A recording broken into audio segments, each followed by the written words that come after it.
Dive back into the neon pulse of a world where every heartbeat is a countdown to the next big revelation. We capture the rhythm of the city and the soul of the survivor in high definition. Hit subscribe now and keep your finger on the pulse of storytelling. The number on the screen hadn't changed. I'd refreshed it 4 times in the last 2 minutes, standing in the parking garage of the building where I'd worked for 6 years, my phone tilted away from the security camera above me. $173,000. 3 open credit lines, all in my name, none of them mine. In my line of work, you learn that fraud doesn't announce itself. It doesn't knock on your door wearing a ski mask.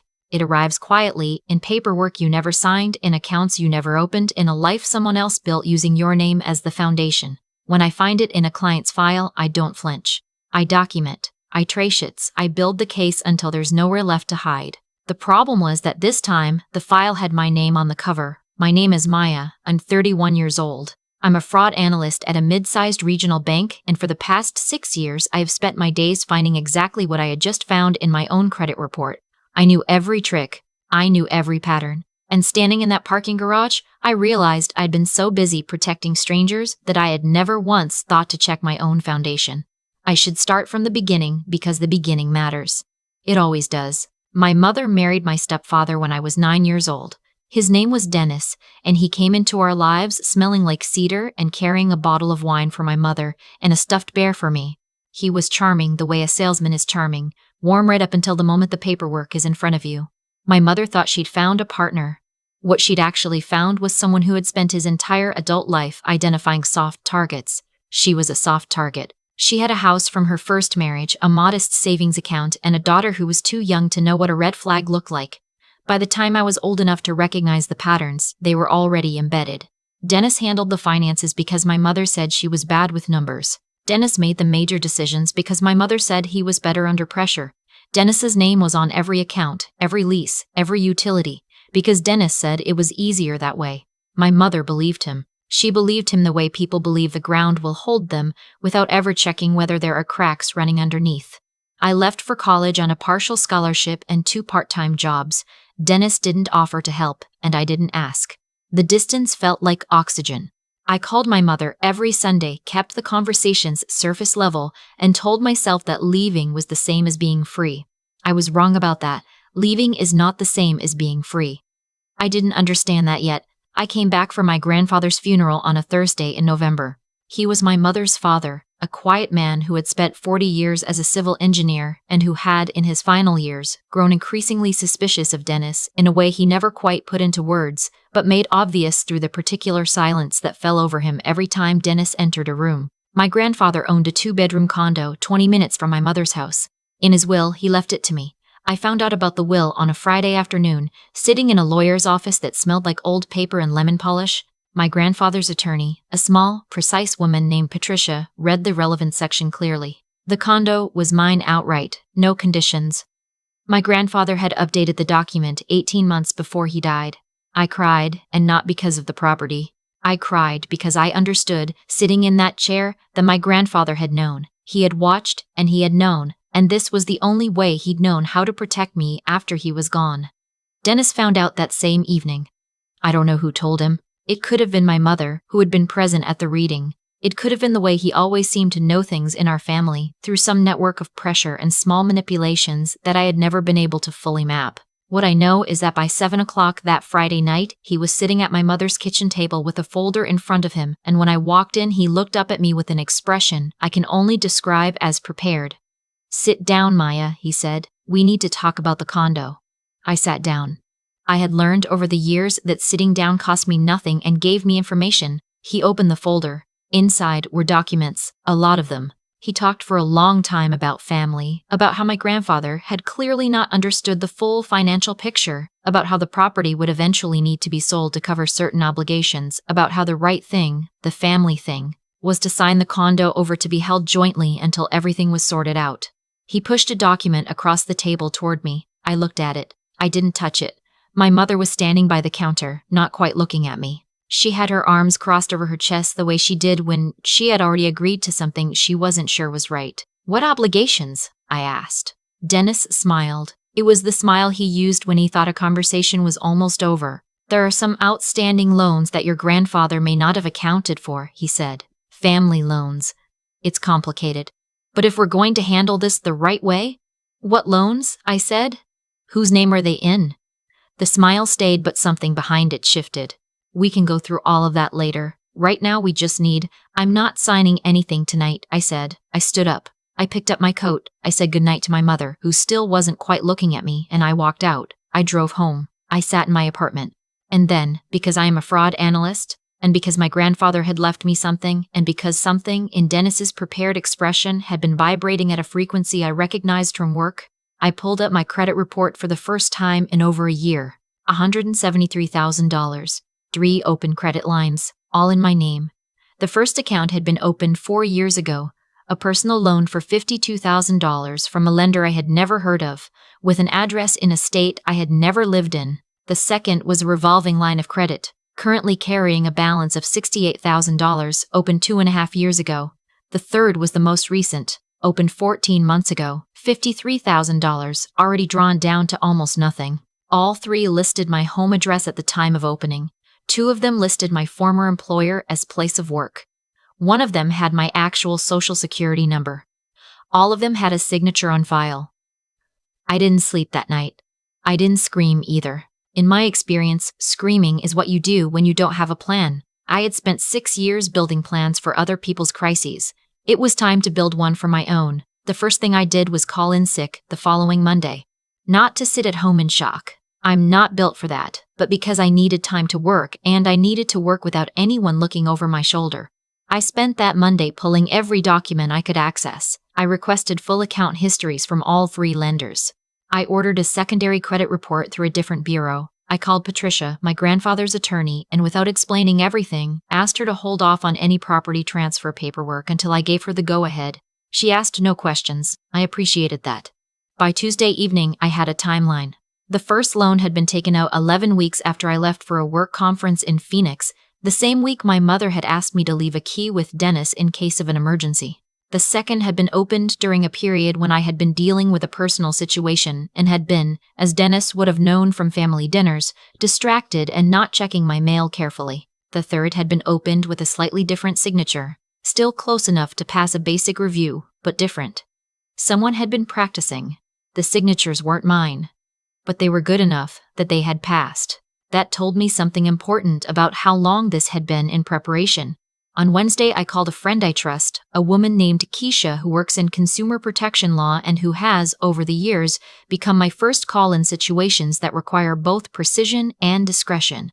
I sent her the documents. She called me back within an hour. Maya, she said, this is identity fraud, clear, documented, prosecutable. I know, I said. And the obvious suspect? I know, I said again. You could go to the police tonight. Not yet, I said again. You could go to the police tonight. Not yet, I said.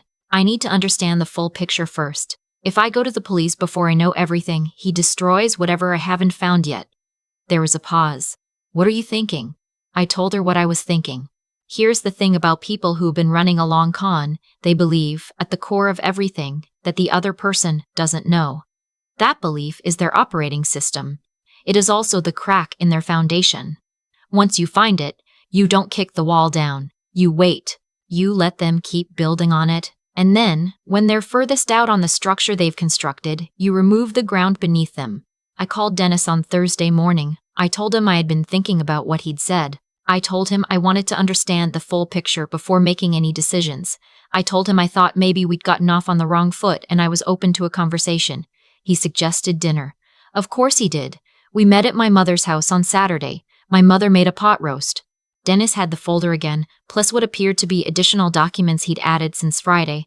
He was relaxed in the way that people are relaxed when they think they've already won. Over dinner, I asked questions. Careful questions. The kind that sounded like confusion rather than investigation. I asked about the loans he'd mentioned. I asked about the loans he'd mentioned. I asked how they were structured. I asked, almost as an aside, whose names were attached. He said they were complicated family obligations that he'd taken on partly in my grandfather's name and partly restructured over time. I said, I see. I said, what kind of restructuring? He said not to worry about the details. That was exactly why I should sign the condo into joint ownership, so that the assets and liabilities could be managed together cleanly. I said that made sense. I did not let my face do anything other than that. After dinner, while my mother was clearing dishes, Dennis pushed the same document across the table to me again. He had added a line at the bottom. Notarized, he explained. All I needed was to sign. I looked at the document for a long time. Then I looked up at Dennis and I said, before I sign anything, I want to understand something. These loans you mentioned, are any of them in my name? The room went very quiet. Dennis said, of course not. He said, why would anything be in my name? He said I was being paranoid, which is what people say when they need you to stop asking questions. I said, that's interesting, because I pulled my credit report last week and I found 3 accounts totaling $173,000 that I didn't open. The silence after that was a different kind of silence. My mother came back in from the kitchen holding a serving dish and stopped in the doorway. She looked at me. She looked at Dennis. She looked at the table. Dennis said that there must be some mistake. He said credit bureaus made errors all the time. He said I should talk to the lenders directly before jumping to conclusions. I said I already had. I said I had the account applications, the signature pages, and the IP addresses from which 2 of the 3 applications had been submitted, one of which resolved to this address and one of which resolved to an IP registered to a business account in Dennis's name. I said I had already spoken with a consumer protection attorney. I said I had also, that morning, contacted all 3 lenders to formally dispute the accounts as fraudulent and to flag them for investigation. Dennis started to say something. I don't remember what it was because I wasn't listening anymore. I was watching my mother, who had set the serving dish down very carefully on the sideboard and was standing with both hands flat on the surface as if she needed it to hold her up. I also want you to know, I said, turning back to Dennis, that the condo is not going to be signed over to anyone. Patricia is processing the full, clean transfer into my name alone. That will be completed by end of next week. Dennis's voice changed. The warmth left it entirely, the way a light switches off. Not gradually, but all at once. He said I was making a very serious mistake. He said I didn't understand the position I was putting the family in. He said that if the condo sold and the money went to me, there were people, he paused here, people who were owed, and they would find other ways to recover what they were due. I had been waiting for that. I had been waiting for the moment he stopped pretending and showed me exactly what was underneath. I said, are you threatening me? He said he was describing reality. I said, the accounts are already flagged. The lenders have already been notified. The dispute documentation is already filed. If anything happens to me, or to my property, or to my credit in any new way, every piece of documentation I have goes immediately to law enforcement. That is not a threat. That is also describing reality. He looked at me for a long moment. Then he stood up, picked up his folder, and left the room. I sat with my mother for a while after that. She didn't say much at first. She kept her hands folded on the table and she stared at a spot in the middle of the wood grain, and I waited, because I have learned that some truths need a moment of silence before they can be spoken out loud. Finally, she said, very quietly, how long? I told her about the timeline. I told her about the first loan, 4 years ago. I told her about the key she'd asked me to leave with him. She closed her eyes. I want to be careful here about what I say and don't say about my mother, because her story is more complicated than I am able to fully tell. What I will say is that she sat at that table for a long time, and that something shifted in her face during that time, and that when she finally looked up at me, it was with an expression I hadn't seen from her in years. Clear. Decided. She said, what do you need from me? The investigation moved quickly after that. Keisha connected me with the detective who specialized in financial crimes. I gave him everything. The timeline, the IP logs, the account applications, the signature analysis I'd had done by a document examiner I knew through work. My mother provided a statement. She also, quietly and without drama, began the process of consulting her own attorney about her marriage. The 3 fraudulent accounts were formally closed and removed from my credit report within 60 days. The condo transferred cleanly into my name. I sold it 8 months later at a price that let me put a real down payment on my own place for the first time, a 1-bedroom apartment on the 4th floor of a building with good light and a deadbolt I chose myself. Dennis was charged. I won't detail the legal process because it's ongoing and because Keisha has advised me to say very little publicly. What I will say is that the investigation, once started, found more than I had found. There were other people. There were other names. I was not, it turned out, the first. There is a particular kind of anger that comes when you realize you've been used by someone who was supposed to be part of your safety net. It doesn't feel like fire. It feels like ice, cold and very clear and extremely precise. I had carried that anger for a long time before I understood what to do with it. What I learned is that anger, handled correctly, is not destructive. It is instructive. It tells you exactly where the damage is and exactly what needs to be removed.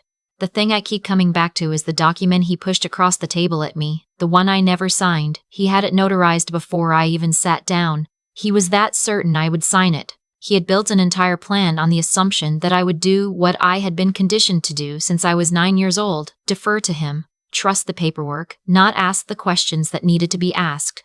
He forgot that I had spent 6 years learning to ask exactly those questions. He forgot that my grandfather had left me something, and that the most important thing my grandfather had left me was not on any deed or in any will. It was the look on his face every time Dennis walked into a room. The silence that said, "Be careful, be smart, and when the time comes, make sure you're ready." I was ready. My mother and I talk differently now. The conversations are longer and harder and more honest than they've ever been. She's rebuilding things, so am I. Neither of us is doing it quickly, but we are doing it carefully, on ground we've checked ourselves. I kept one thing from all of this.